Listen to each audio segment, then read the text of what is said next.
Hello, welcome. Bienvenidos a Back to School Night. Bienvenidos a Español 4. My name is Señor David Tenser. My pronouns are he, him, and his. And you're more than welcome to call me Profe or Señor David, or even just David.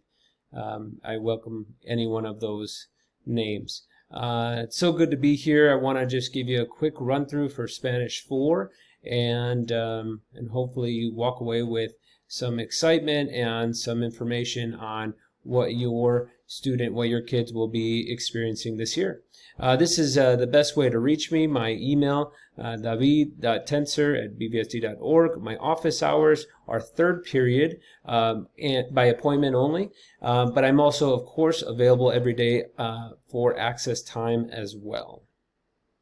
A little bit about myself. This is my 6th year teaching at Monarch High School, and I absolutely love it. I really, really do. I feel supported here. I feel like I can be my authentic self. But one of the main reasons I love what I do is because of your kids, your kiddos, these students. They're fascinating. They're amazing. I love learning and teaching and learning beside them and partnering up with them throughout the school year. It's just such an amazing experience. And so enjoyable to me. I am the teacher sponsor for Spanish Honor Society, the Latinx Club, and the Jewish Culture Club. Myself, I'm a simultaneous bilingual of English and Spanish. My parents were born in Mexico City. I am Jewish as well. I have family in Israel and in the Middle East. And so I am a mix of the world, my friends. I am a mix of the world, una mezcla del mundo, just like most of us are.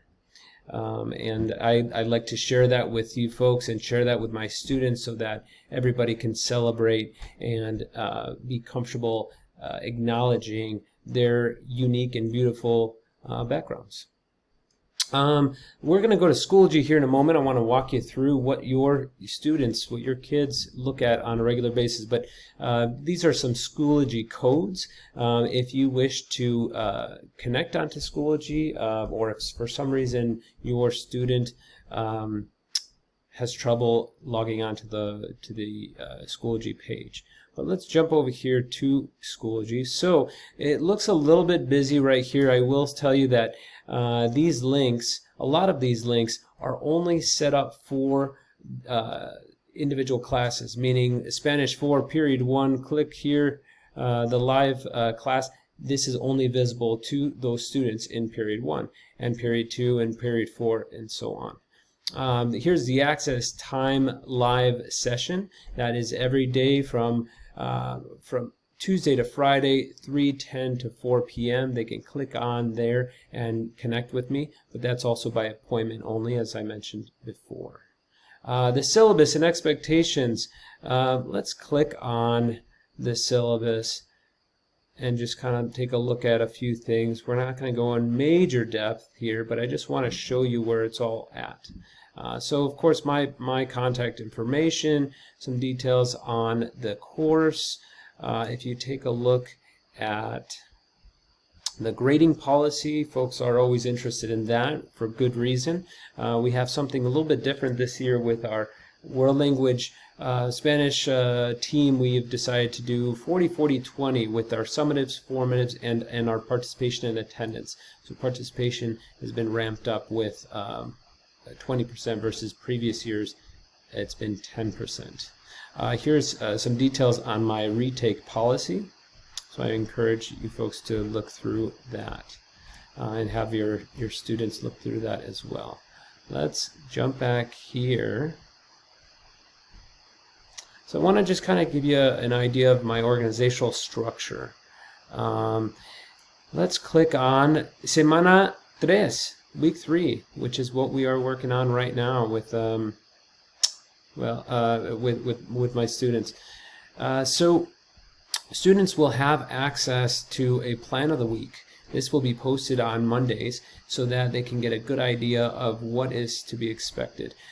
Here we have week 3 slides. So this is a Google Slides presentation. I walk them through each of our activities on a daily basis with the Google Slides. They have access to it, so of course they are able to, at their own pace, look through it or just follow along with me during class. Very important too is that they have that access, so if they are absent or if something comes up and they are not able to, if they have technology challenges and they're not able to be in class, they can definitely see at all times what is expected of them.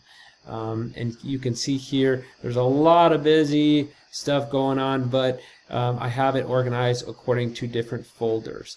Mind you too that these assignments are only seen when I want them to see them, meaning I don't just post a bunch of stuff so that students' eyes get all cross-eyed and they get all confused on what to look at first. In class, I highlight what it is that they should be working on and looking at, and I publish and unpublish different assignments to help them through that process. Lastly, I just want to say there's some exciting units, thematic units that we are going to be covering this year. We're finishing up Modern Spain right now. We're going to be talking about myths and legends, architecture, holidays, environment, and we're going to be reading a Spanish novel as well. A lot of fun things. I focus a lot on all of the 4 communicative domains of listening, reading, writing, and speaking, and we intertwine that within each of our activities on a daily basis. The main goal of mine is, in addition to providing rigorous and challenging and exciting academic content, it's to provide a space for your kids to feel safe and to be excited about learning and just to be their authentic selves. Can't tell you how important that is for me, and to communicate that to your kids, to just make sure that in this very unique time we need to be more communicative than ever with what we need and what we want, but also to just be kind to ourselves and just to be just to communicate with me, and so that I can help them through this interesting time in our educational careers.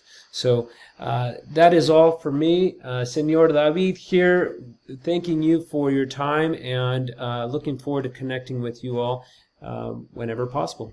Hasta luego, que lo pasen bien.